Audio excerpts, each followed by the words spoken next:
Hello दोस्तों, मेरा नाम राखी है। आज मैं आपको अपनी कहानी सुनाने वाली हूँ। मेरे पति राजेश ने अपनी जिंदगी में बहुत मेहनत की। वो ज्यादा पढ़े लिखे नहीं थे, इसलिए हमेशा से मेहनत और मजदूरी का काम ही उन्हें मिला और घर चलाने के लिए उन्होंने यही किया। हमारे 2 बच्चे हैं। बेटा 10 साल का है और मेरी बड़ी बेटी 16 साल की है। अभी तक मेरे पति ने जैसे तैसे अपना घर चलाया। इस उम्र में भी आज भी हम वही है। अगर काम नहीं करेंगे तो खाने को नहीं मिलेगा, घर नहीं चल पाएगा, बेटा और बेटी की पढ़ाई पूरी नहीं हो सकेगी।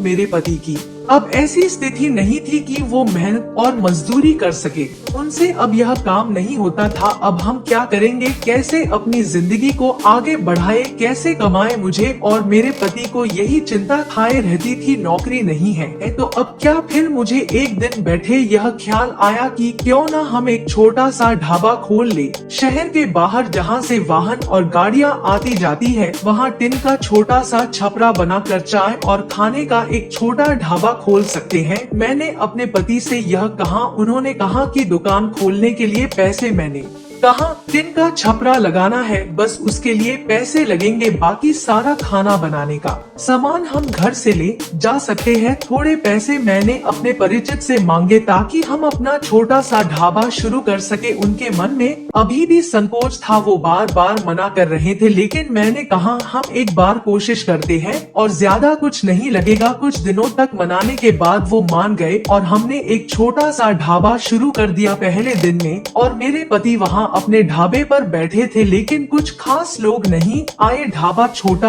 और ऊपर से सभी खाने वाले पहले ही अपने ढाबे फिक्स किए होते हैं कि उन्हें कहाँ रुकना और कहाँ खाना है। हमारा पहला दिन निराशा भरा था। कुछ दिन ऐसे ही गए। कोई इक्का दुक्का लोग चाय पीने रुका करते थे, लेकिन इतना नहीं होता था कि हम उससे अपना घर चला सके। मेरे पति फिर से किसी काम की तलाश में लग। उन्हें एक काम मिल गया जहाँ पैसे कम थे लेकिन कम मजदूरी थी। उन्होंने वो कर लिया, लेकिन मैंने ढाबे पर जाना नहीं छोड़ा। अब मैं अपने बेटे और बेटी के साथ वहाँ जाने लगी। हमने हिम्मत नहीं हारी और धीरे धीरे कुछ लोग हमारे यहाँ आने लगे। 1 महीने में ग्राहक और भी ज्यादा आने लगे। कोशिश करते करते अब हमारे यहाँ रुकने लगे थे। उन्हें घर जैसा खाना मिल रहा था, इसलिए हमारा छोटा सा ढाबा चल निकला। मेरे पति जितना कमाते उससे ज्यादा अब ढाबे से कमाई होने लगी। देखते ही देखते हमने जो छोटा सा ढाबा खोला था उससे हमारी आर्थिक स्थिति में बहुत सुधार हो गया। जो कर्जा लिया था वो भी उतर गया। हमें एक नई उम्मीद मिल गई कि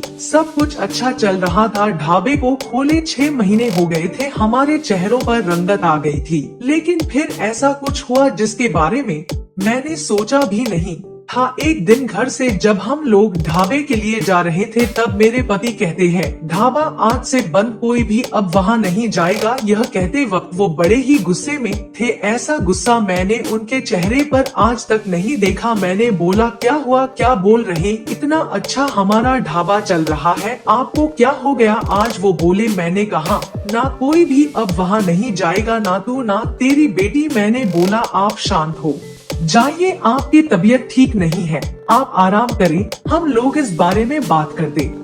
वो और ज्यादा गुस्सा हो गए। कहा कि कोई बात नहीं होगी, मैं जितना कमाता हूँ उतने से घर चल जाएगा, तू अब वहाँ नहीं जाएगी। मेरे पति का ऐसा रूप मैंने पहले नहीं देखा था। उस दिन में ढाबे पर नहीं गई, लेकिन जब वो शाम को आए तो भी उनका मुंह उतरा हुआ था। मैंने सही समय देखकर उनसे बात की। पूछा क्या हुआ, आपको ऐसा क्यों बोल रहे हैं। वो बोले कि मेरा मुंह मत खुलवा, मैं सब जानता हूँ कि तू क्या कर रही है। मैं तेरे साथ इतने दिनों तक वहाँ रहा, तब वहाँ कोई नहीं आता था और मेरे जाते ही ढाबा चलने लगा। आखिर ऐसा भी क्या हो गया, मेरे तो होश ही उड़ गए। वो क्या बोलना चाहते थे मैं समझ गई। ऐसी बात वो भी शादी के इतने दिनों बाद उनके मुंह से सुनकर मुझे यकीन ही नहीं हो रहा था कि यह मेरे पति हैं। मैं एकदम खामोश हो गई। रात को मेरे आंसू नहीं रुक रहे थे। मेरे मुंह पर अब ढाबे का नाम भी नहीं आया। इस तरह की बातें सुनने के बाद मेरा अब कुछ करने का मन ही नहीं किया। उस दिन से खामोश हो गई। अब कुछ करने को कहने को बचा भी नहीं था। मैंने सोचा था कि उनको कोई सफाई नहीं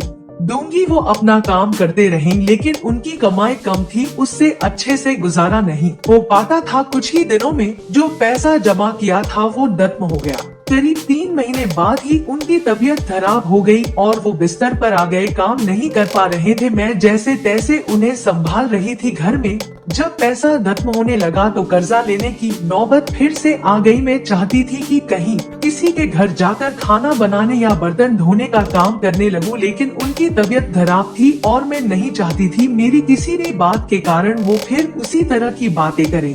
एक दिन वो बिस्तर पर थे, मैं उनके लिए खाना बना रही थी, तब उन्होंने मुझे बुलाया। बोले, मैं जानता हूँ उस दिन की बात तुम्हें बहुत परेशान कर रही है, लेकिन और तुम्हें लग भी रहा होगा को मैं तुम्हें यह कैसे बोल सकता हूँ, लेकिन वो शब्द और बातें मेरी नहीं थी। मैंने कानों में ऐसी बात आई थी, अपनी रिश्तेदारी में ऐसी बात हो रही थी। मैंने अपनी बीवी और बेटी को अकेले वहाँ छोड़ दिया। उन्हें देख लोग रुकते हैं जिससे कमाई हो रही, इस तरह की बातें मैं बर्दाश्त नहीं कर सकता। 2 रोटी कम खा लेंगे, लेकिन यह सब नहीं सुनना था। समाज और यहाँ के लोग, खासकर आपके परिचित और रिश्तेदार, आपको आगे बढ़ता देख बहुत कुछ कहने लगते हैं, लेकिन लोग इस हद तक गिरे हैं मुझे इसका पता नहीं था। और मेरे पति भी उनकी बातों में आ गए। उस समय में भी होती उनकी जगह तो शायद यही करती, मुझे भी उतना ही बुरा लगता, वही फैसला लेती जो उन्होंने लिया। मैंने उन्हें कहा कि कहाँ है वो शुभचिंतक जो अब आपकी मदद करने नहीं आएंगे। जाइए, आप उनसे पूछ लीजिए, हमारे घर में खाने को नहीं है आपकी तबीयत खराब है, आप बताएं कौन आया अब हमारी मदद करने। दुनिया किसी को खुश नहीं देख सकती, और अगर कोई मेहनत करके आगे बढ़ता है तो सारे प्रयास करके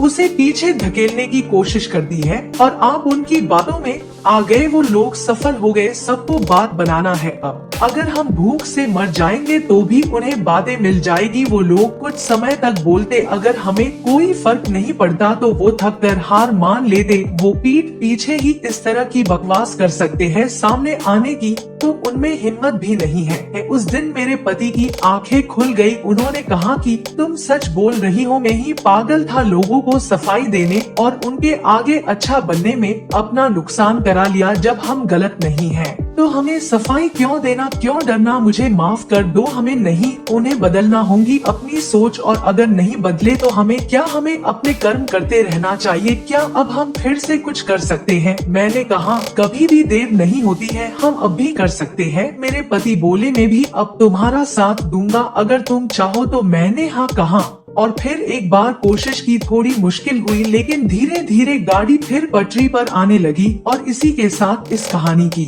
हैप्पी एंडिंग होती है। मिलते हैं अगली वीडियो में, तब तक के लिए गुड बाय। आप सभी का बहुत बहुत धन्यवाद इस वीडियो को देखने के लिए।